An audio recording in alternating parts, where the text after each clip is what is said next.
Je ne comprends pas très bien en quoi vous dites la liberté de penser, ce serait un concept purement occidental. Ben, c'est peut-être un concept occidental, mais c'est un des concepts qui a fait progresser la science, qui a fait progresser les sociétés, et dont on s'est inspiré dans tous les continents pour faire progresser la science et le bien-être. Donc, je ne vois pas comment vous pourriez vivre dans une grande université, ou dans une université tout court, sans pratiquer cette liberté de penser. C'est au nom de cette liberté de penser que vous avez la possibilité de vous exprimer, vous avez la possibilité de m'entendre ou de me contredire. C'est fondamental dans nos sociétés. Et pour refuser cette liberté de penser, j'ai dit s'abriter derrière le fait que ce serait un concept occidental, mais je dis que c'est criminel pour la pensée et c'est criminel tout court pour le développement humain. Je vous dirais une chose, c'est un hasard, j'ai aussi fait de la publicité. Il y a un livre qui vient d'être mis en librairie cette semaine sur les pays d'islam et la franc-maçonnerie. Vous pourrez l'acheter ici à l'extérieur.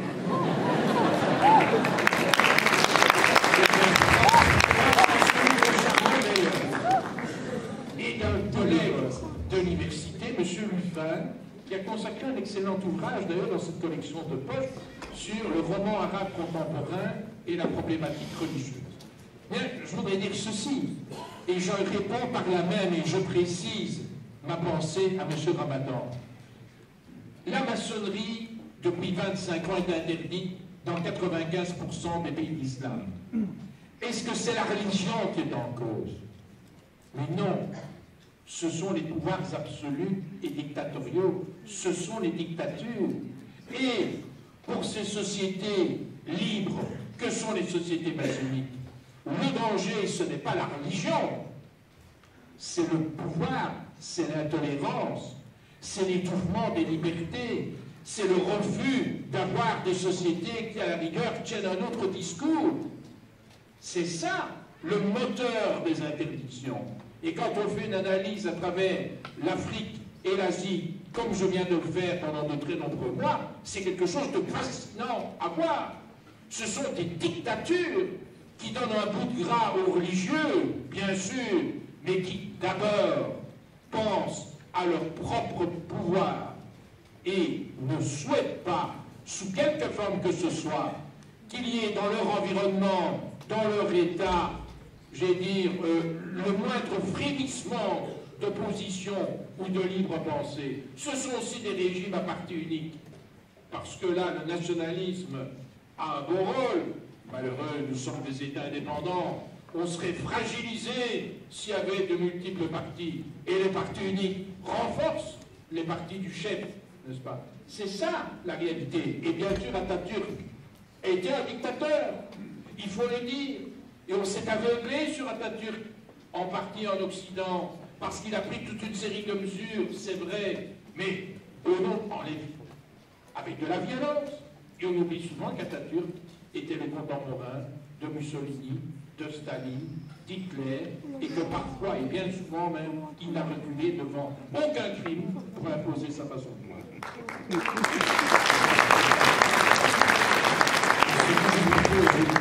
C'est une deuxième salve de questions. Donc nous allons revenir vers ce côté-ci, ensuite je redirigerai vers ce côté, ensuite nous clôturons avec ce côté. Le temps nous manque, on voudrait débattre jusqu'à minuit, mais ça n'est pas possible. Je me réoriente de ce côté, je demande au micro-baladeur de désigner la personne qui pourra interpeller ou commenter. Oui, qu'une femme s'exprime. Il y aurait eu d'abord mieux. Une erreur ou une... Pour moi,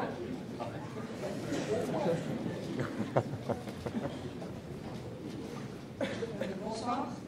Moi, il y a un truc que le professeur Ramadan a dit qui me dérange beaucoup, c'est qu'il a dit que, en fait, la raison, elle n'existe pas du tout seul, qu'il y a toujours une raison dans le cœur, et que notre raison en soi, elle suit la raison dans le cœur. Mais c'est pas vraiment vrai, parce que si on regarde l'histoire des sciences, on voit que les vraies grandes découvertes scientifiques, ce sont celles où on n'a pas suivi la raison du cœur, où on n'a pas suivi ce que tout le monde croyait, ce qui devrait être, mais où on a juste regardé la raison scientifique, et on s'est dit, ça va à l'encontre de tout ce qu'on pense, mais comme c'est la raison scientifique, je vais continuer dans ce chemin-là. Et c'est ça qui doit être fait. Par exemple, Einstein, avec sa théorie de la relativité, il avait beaucoup de problèmes, parce que ce n'était pas du tout le résultat qu'il voulait obtenir. Et au début, il avait des problèmes, mais il a quand même continué, parce que la raison purement scientifique lui a montré que ça devrait être ça. Et c'est ça aussi que Richard Dawkins lui dit dans sa théorie, il ne dit pas que la raison, elle peut tout prouver, il dit juste qu'il y a des limites, pour le moment, qui sont peut-être plus des limites dans 500 ans, parce qu'il y a beaucoup de choses qu'il y a 500 ans, on ne savait pas qu'on peut expliquer aujourd'hui avec la science. Et donc, il dit que ces limites-là, au lieu d'aller chercher des explications dans la spiritualité ou dans les religions, on accepte juste qu'aujourd'hui, on ne peut pas les avoir, et on continue à chercher pour les prouver. Et c'est un truc complètement contraire à ce que vous dites. Merci. Je ne suis pas étonné que vous applaudissiez. Non, je n'ai pas dit exactement ça, ou alors je me suis mal exprimé, permettez-moi de clarifier la pensée. Quand j'ai parlé de la relation foi et raison, j'ai dit qu'il y avait des raisons du cœur et qu'il y avait quelque chose qui, dans l'expérience spirituelle, n'est pas forcément quelque chose qui vient après comme un saut, mais quelque chose qui vient en deçà comme une lumière. Ça, c'est une expérience spirituelle que je peux vivre. Non, mais ça, vous ne pouvez pas me dire non. Si je la vis, vous n'allez pas me dire non, vous êtes dans l'erreur. C'est quand même mon expérience. Vous pouvez l'entendre. C'est le contraire. Attendez, moi, attendez, je dis qu'elle est fausse et qu'il faut la surmonter. Attends, ah oui, d'accord, il faut que je surmonte mon expérience du cœur. Ça, c'est votre position. Attention, moi, ce que je dis, c'est la chose suivante. J'explique la foi et sa relation avec la raison. Est-ce que j'ai dit que la raison n'avait pas d'autonomie quant à ses résultats scientifiques? Jamais. Et là, je suis complètement d'accord. Il faut pousser le raisonnement scientifique, il faut aller, et c'est ce qui a fait, là, le dynamisme scientifique. Je vais même plus loin. Je pense qu'aucune autorité religieuse ne peut interdire à la pensée scientifique d'aller jusqu'au bout de ses raisonnements et de ses recherches. Elle peut questionner les finalités, car on peut aujourd'hui avec la science détruire le monde. Donc il faut questionner les finalités du savoir, pas le savoir lui-même. C'est ceci dont je parle. Mais la troisième chose que j'aimerais dire, donc permettez-moi de bien comprendre, j'ai été extrêmement précis dans la relation foi et raison, c'était ma réponse. Maintenant, sur la raison et son autonomie, je suis d'accord. Quand vous me parlez de Dawkins et vous dites, lui, ce qu'il dit, c'est qu'on admet aujourd'hui qu'il n'y a pas de réponse et on attend pour dans quelques années, ça peut être 100 ans, le jour où on pourra dire scientifiquement que l'hypothèse de Dieu est une erreur. Je dis soit, vous attendez peut-être 300 ans, mais moi je ne crois pas que vous y arriverez. Ce qu'il me dit là est de l'ordre de la foi. Il croit que dans 300 ans, on pourra scientifiquement prouver que Dieu n'existe pas. Non, ça c'est faux. Il attend. Il croit il attend, mais c'est ça qu'il dit. Il attend. Non, il attend pas. Il dit aussi longtemps. Non, je vais être d'accord. Non, attendez, juste l'interaction, sinon pas d'interaction. Simplement, on a eu un débat. Vous avez lu son livre. Dans son livre, et il l'a répété dans le débat, il le dit dans son livre, il dit « Aujourd'hui, je n'ai pas les moyens de prouver l'inexistence de Dieu. J'attends. » Attendons. Bien.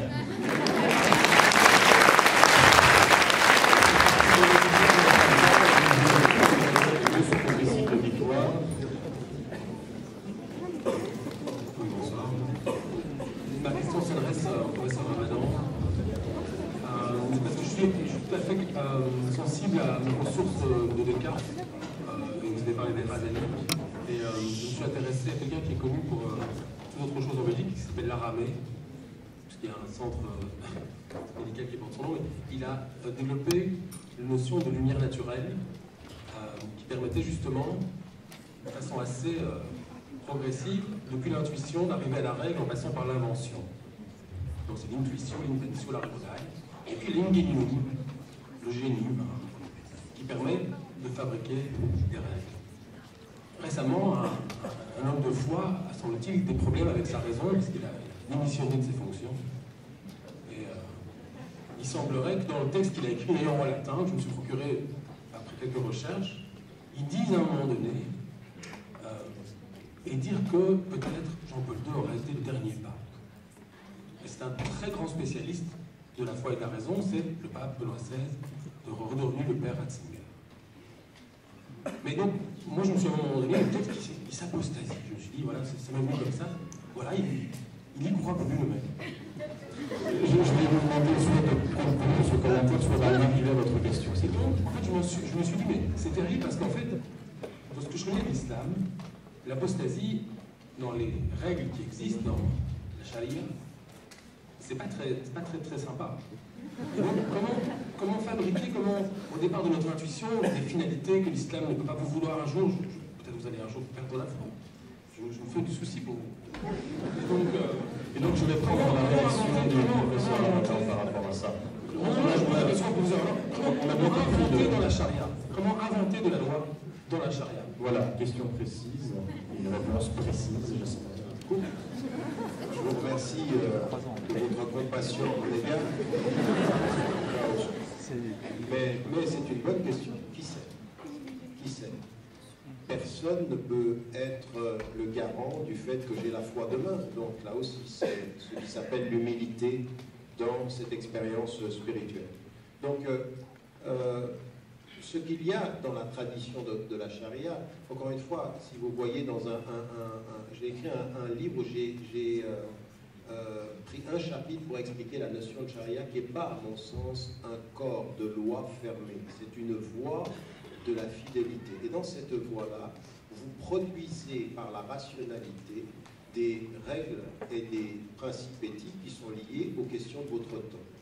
Il n'y a pas de fidélité à des principes premiers sans un dynamisme intellectuel qui repense l'application de ces règles pour une époque ou pour une culture ou pour un temps donné. Il n'y a pas. C'est une... Et ça, encore une fois, Ahmad Iqbal, qui est un penseur, disait et mettait en évidence le fait que l'ijtihad, le concept de raisonnement sur les textes, est le principe de dynamisme. Il n'y a pas de fidélité sans ce dynamisme-là. Donc, ce que vous dites est intrinsèquement lié à la philosophie du droit. Maintenant, ce que vous avez dit sur l'apostasie, moi j'ai écrit un livre sur le messager, sur la vie du prophète, pour mettre en évidence que cette idée qui a été à un moment donné, pendant longtemps, majoritaire parmi les savants, que quand vous changez de religion, eh bien, vous êtes passible de l'exécution, c'est-à-dire la règle de l'apostasie, est une règle qui n'a jamais fait l'unanimité absolue des savants, qui était contestée, et que je conteste fondamentalement, et qui a plusieurs exemples à l'époque de la vie du prophète, de gens qui ont changé de religion et contre lesquels il ne s'est pas, auxquels il ne s'est pas attaqué. Donc cette idée qu'on répète, parce que ça voudrait dire que finalement intrinsèquement dans l'islam il y a quelque chose qui est une atteinte à la liberté de conscience, eh bien il faut qu'on puisse avoir une attitude critique là-dessus, qu'on revienne sur ces textes. Donc vous voyez, il y a un dynamisme sur la proposition de règles, et puis il y a un esprit critique sur les anciennes règles qu'on croyait parfois avoir été figées dans le temps et qui sont des interprétations qui ont été parfois majoritaires, parfois minoritaires, mais toujours sujettes à la critique intellectuelle au long des textes mêmes. Monsieur le professeur Ramadan, je me tourne vers une dernière question de ce côté-ci de l'auditoire. Nous sommes pris par le temps.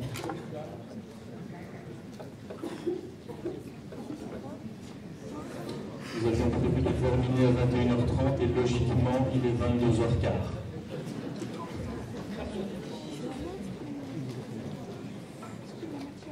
Merci beaucoup pour ce débat qui nous a appris beaucoup de choses. Un grand merci à vous tous.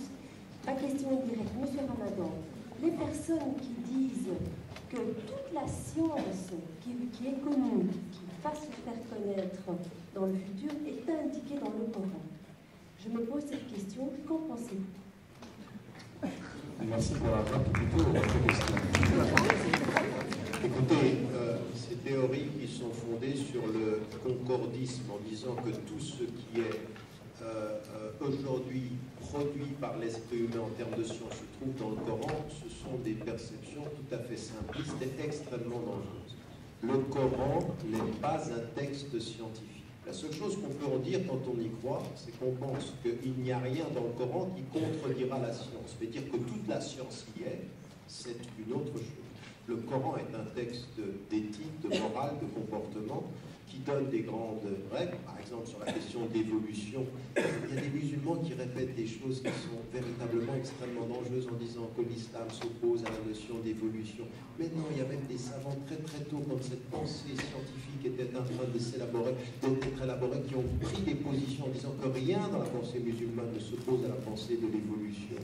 Maintenant, toutes les hypothèses qu'il y a sur l'évolution restent des hypothèses, mais le principe de l'évolution scientifique, c'est des choses contre lesquelles on n'a pas de problème fondamental. Donc, pour répondre clairement à votre question, vouloir chercher dans le Coran toutes les nouvelles thèses scientifiques, c'est dangereux, c'est un concordisme simpliste.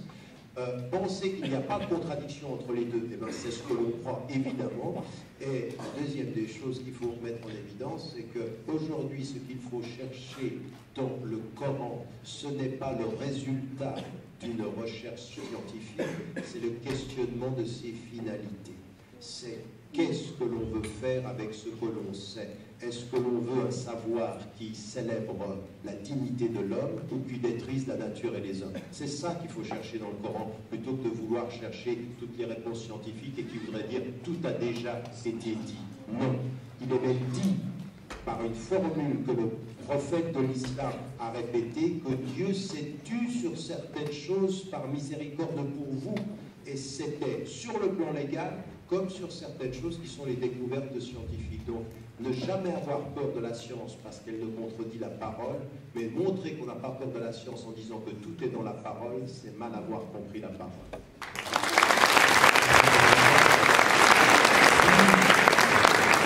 Si nous intervenons un commentaire final, qu'il soit exprimé, c'est le moment, c'est l'instant, je me tourne vers vous. Oui, non. Alors je vais, avant de conclure, procéder à deux petites annonces. La première, il me semble que si l'on n'a pas raconté des histoires, chacun des professeurs ici présents se tient à votre disposition à l'issue de cette activité pour une séance de dédicace. Premier élément. Professeur le second point sur lequel on me demande d'insister, c'est le buffet qui vous attend à l'extérieur. Il est très important, me dit-on, l'intégralité des fonds est reversée à une œuvre humanitaire d'Arbaïo dans la construction de puits au Sénégal. Je remercie